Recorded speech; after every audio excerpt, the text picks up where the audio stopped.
Good morning, everyone. This is Luda Kopikina with GAI Insights. Welcome to Daily AI News, where we rate articles every day, essential, important, and optional to save you time. Today, we have a very special guest, Liz Vanzura, who is a marketing whiz, has worked with large companies like Cadillac, Hummer, and she is a co-founder and partner at GAI Insights. Liz has never been on this show. Welcome, Liz. Good morning. I'm excited to be here. Thank you, Luda. Have you? We also And have John and Ankaj.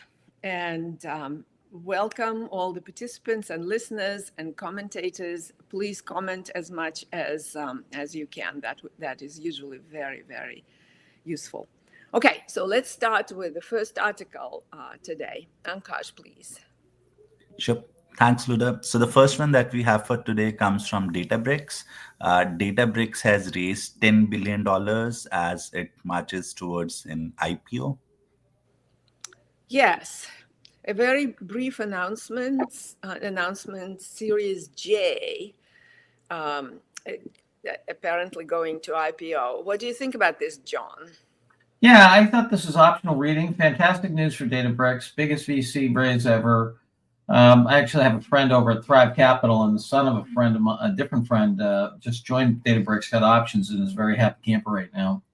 But I just think it shows how important data is to the whole, AI value chain. But I'd give this an optional. Yeah, interesting that they have, or at least this article says, that they're reaching $3 billion and getting to free cash flow, hopefully by the end of January. This is amazing. So they can go IPO with this type of performance. Liz, any optional okay with you? yes, optional sounded correct. I agree with John. And I think those doctorate candidates at UC Berkeley that came up with this are feeling pretty happy this holiday season. Oh, I'm so sure they are. Okay, optional it is. Let's proceed to the next one, Ankash, please. Okay, the next one comes from NVIDIA. So NVIDIA has unveiled its most affordable GenAI supercomputer called Jetson Orin Nano Super. Yeah, that's really cool. Liz, what did you think about that? So I really was intrigued with this and really enjoyed seeing the CEO of NVIDIA come on to take the wraps off this new compact generative AI supercomputer. And if you get a chance to take a look at the video, it's the size of his hand. So it's so impressive. It has, and they lowered the price. This has gone from a $500 item to $250 or $249 with 70% more performance, 50% more memory. And basically, he mentioned a stat of 70 trillion operations per second. It can operate with large language models. It's customizable. It's flexible. I think it just shows NVIDIA's strength and power and what they can do from an innovation standpoint. So I thought this was a pretty significant innovation for them. I rated this as important news, something to be watching. Of course, NVIDIA being a superpower in this whole space, but I'm blown away. And I think hobbyists, developers, students are just going to love this. And what a great Christmas gift for those that are tinkering in robotics. Yeah, for sure. Yes, important. John, what do you think? I was going to make the case for essential for all the reasons that you said, Liz, except I would change the tone a little bit. I don't think it's necessarily aimed at the hobbyists just because it's cheap. I mean, I think there's going to be a ton of industrial interest. I think there's going to be, Luda, if you were back at GE, I mean, I would imagine there'd be a lot of folks there looking at this saying, hey, look, how can we make our robots smarter, put intelligence on the edge? So I thought this was essential reading. I mean, and also the power of NVIDIA to go across the full stack from the very top to the very bottom. And then, we'll have cell phones coming in. I think 25 is the year of the edge. So I give this essential. Yeah, I was going important, but I'm with you because it will spur a lot of innovation, especially because NVIDIA is integrated vertically with the software stack. And it's much faster to create applications with this thing versus like a year ago, right? So absolutely. Okay, Yeah, essentially. I can be persuaded up to essential as well, John. All right, John, you got it. Okay, let's go essential and let's proceed to the next one. Okay, the next one comes from the Falcon family of open models. So they have released the Falcon 3 family of models. Yes, it was Paul, but he's not here. John, do you want to introduce it, or Sure. would you like me Yeah, to? I mean, these are decoder only, smaller models, good performance and so forth. I had this rated as optional, actually. The thing that struck me is the decoder models are not that they're great on language and so forth and good performance, and these are very efficient models. But I think a lot of the stuff is going to be multimodal, and so for that reason, I mean, it may be important, but the Falcon folks. Have gotten some decent performance, have opened these up, for use, but I don't think they're that great a contribution to what's going on. So I give them optional. Yeah. So one note here. This is a competitor to transformer models, right? This is based on SSM, right? State space model, and the difference is that since they have states in the whole process, right, they can remember things. So it's a model with some memory, and that's where they get their performance. And so it's a very interesting parallel competitor to watch. But I agree with you, John. There's nothing in here that is earth-shaking. So yeah, I think it's okay, optional. Liz, what do you think? I agree, it's optional. All right. So let's go optional and proceed to the next one, Ankash. Okay, the next one comes from Microsoft, and they have launched PromptWizard. So basically, they are saying that it's the future of prompt optimization through feedback-driven, self-evolving prompts. Right. So this was me. I rated it as important/essential. Um, I wanted to download it immediately. Prompts is such a tremendous big area in general for using LLMs. So if you want to do an application, you start with prompts. And it's very difficult. So what this does is introduces a way to do it simply. There's a lot of technical things behind it. So they train the model or pre-train the model with synthetic examples. They've optimized how they train it, but the results are stunning.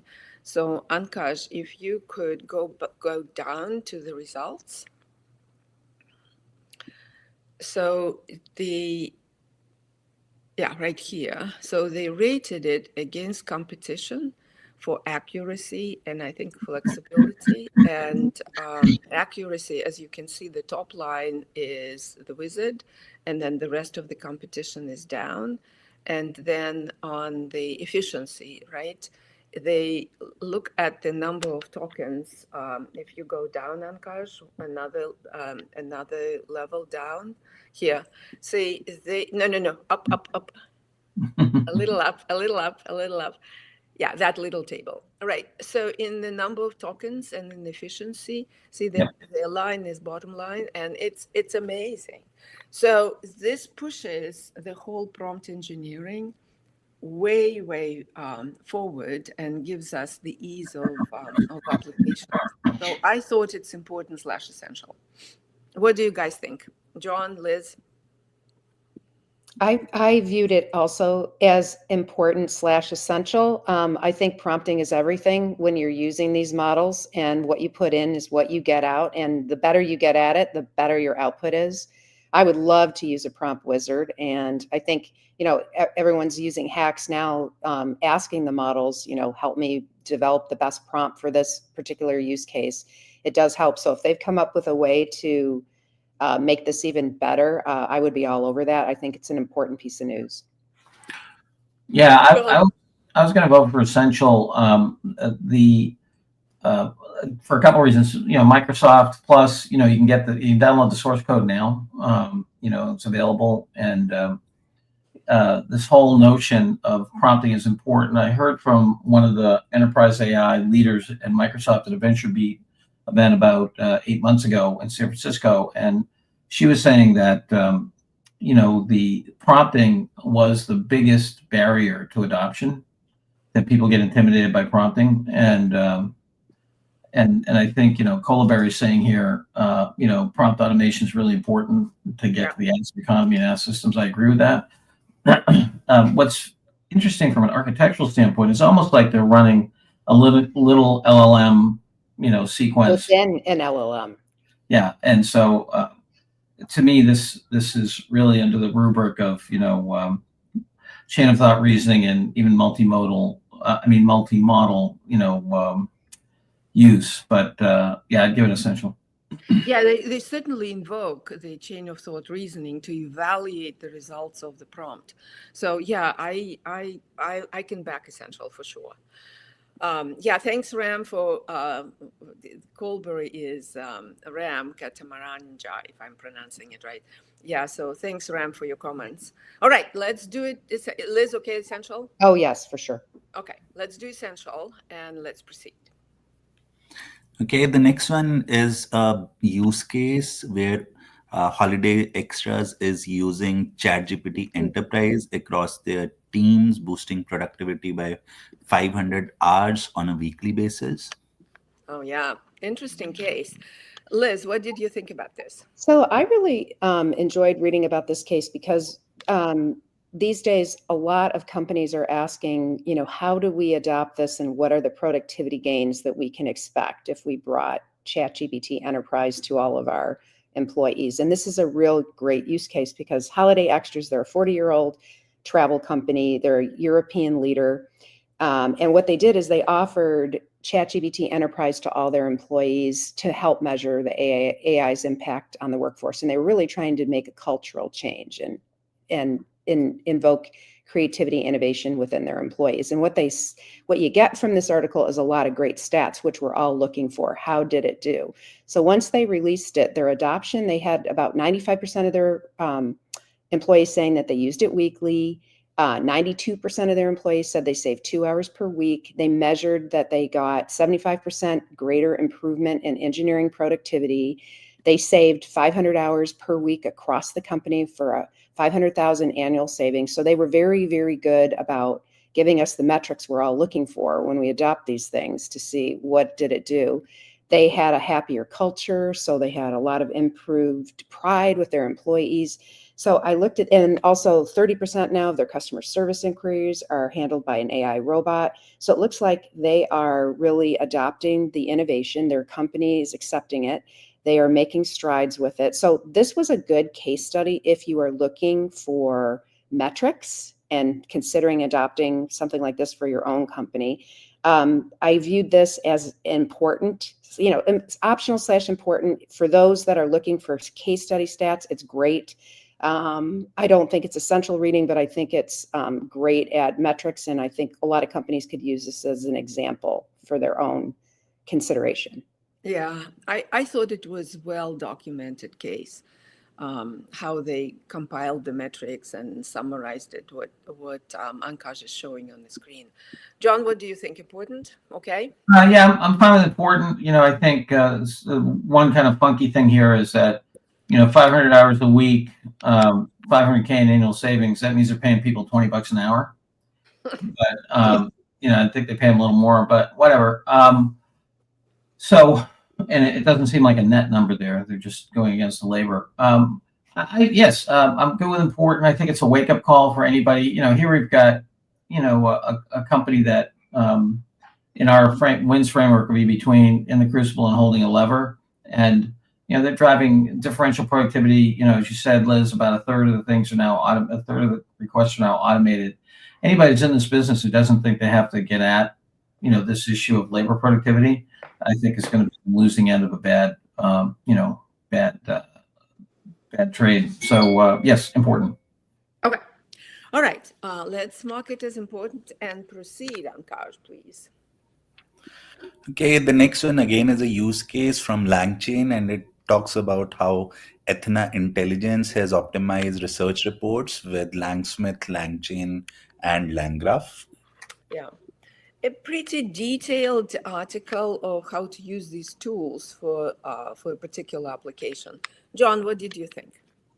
Yeah, I was between. I really started off on optional. I didn't feel it was, in terms of when you say pretty detailed, I didn't think it was that great an article in terms of, explaining how this thing actually works. And then you look at, there is some nice stuff around the difficulty of doing things like within research report quotes. The small sample they gave here is pretty impressive. At least the first, paragraph is. The different is very much as product conclusion, product announcement about how you can use line chain, Lang Smith, and so forth. This notion of creating reports, I think, is a big deal. But I came at this with optional, even though it's an important area, just because I wanted to see more about the actual results, not just the tools to create the results. Yeah, there were no results really. They just said it worked. It's great. So, I mean, right. Paragraph. They give us a paragraph of the. Yeah. So this is this, but it. So what I liked about it's a complicated area to create those reports for sure. And I'm working on one app to try to get the model to do the relevancy assessment of news articles, right? And it's very difficult. So creating these reports with insertions, all this relevance is getting in there. So what they did is essentially said, well, for this problem, we use this combination of tools, which is good. Liz, what do you think? Optional? I thought it was optional as well. The part that I did like that was in here is that they were LLM agnostic, meaning they can, do the reports across them all, which I thought was interesting, but agree that the report really didn't have a whole lot of, I guess, meat to the stats and how it worked. Yeah, even back in the Microsoft research on the prompt engineering, that allows, model routing as well. I think the whole issue, 25 is, compound models, they're calling them, right?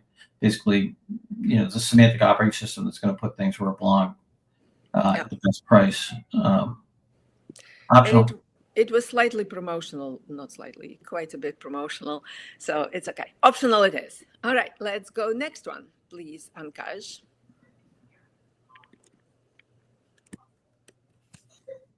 Ankaj, I think you're on mute. Ankaj? Might have lost him. Here, last one. Let me pull it up. OpenAI. New tools let's do. Okay. Yep. So last article, we have this OpenAI new tools for developers. Let me see if I can go ahead and present here. Share screen. Window. Yep, John, I'm back. Oh, okay. Gotcha. Thank you. Had an internet issue. Just bringing my screen up.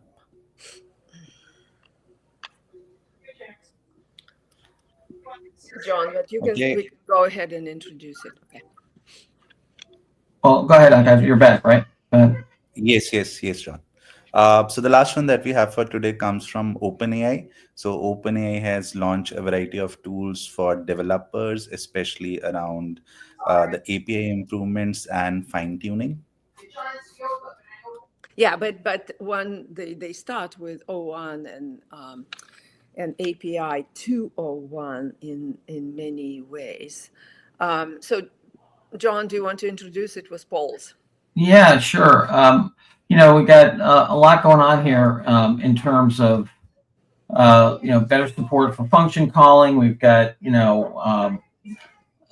integration with audio and also a price decrease on audio from down to $80 and $60 per million tokens. This notion of preference fine tuning, which really helps in setting the tone and output of the capability, and then new SDKs at least available, and software development kits at least available in beta, and this notion of vision capabilities, faster latency, and function calling. I think call centers. I'm doing some work on on some cost models, and call centers are a really big deal, and visual output's a really big deal. So, superior performance coming from our friends at OpenAI in this, I was at least important on this, maybe essential, because if it were, as we saw with Falcon, if it were a more marginal model or with less distribution, I might not be so bullish. But this, and as Ashish says, this notion of making existing features available to O1 makes the model a lot more useful in the real world. So so I don't know. I'm on the fence. Okay, Liz, what did you think? I thought this was an important article. I agree with John. I like the increase in the vision capabilities. I think that's going to be an important thing as marketers and enterprises start adopting and using this in different ways. So I thought this was important news. Yeah, I was also important, not essential, John, because it's still as a platform like O1 can be quite, without this news, it's more like a toy. So you can use it, but it didn't have access to the web for the most recent news and stuff like that. So it was limited in what you could use it for, but it was the best reasoning model, right? Now they equipped it with these capabilities. It's much, much more accessible and could be used for, as Ashish is saying, for real world use, but not quite there yet. Look at AWS and others. So it's getting there. But this is best models. So I was also important, not essential. All right, I'm good with that. Let's go important. And Ankaj, if you could pull up the score. Sure, Luda.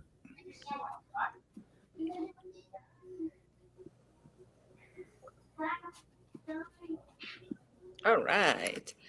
And I think we have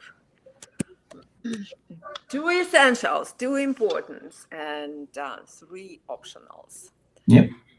This is a good day. We are hitting, like this week we had all days we had essentials, at least one. That's amazing. So this industry is on the roll for sure. And yeah, we probably haven't seen anything yet. Yeah, I saw an interview with Elon Musk the other day. He said he's never seen a technology move with such improve so rapidly. Yeah, and that's from a guy who's whatever, right? And I agree. Yeah, I haven't either. It is absolutely amazing. So thank you. We are at the end of our half an hour. Thank you, Ashish, Ram, other listeners. Really appreciate your comments, and we'll see you tomorrow. Thank you. Bye now. Bye-bye.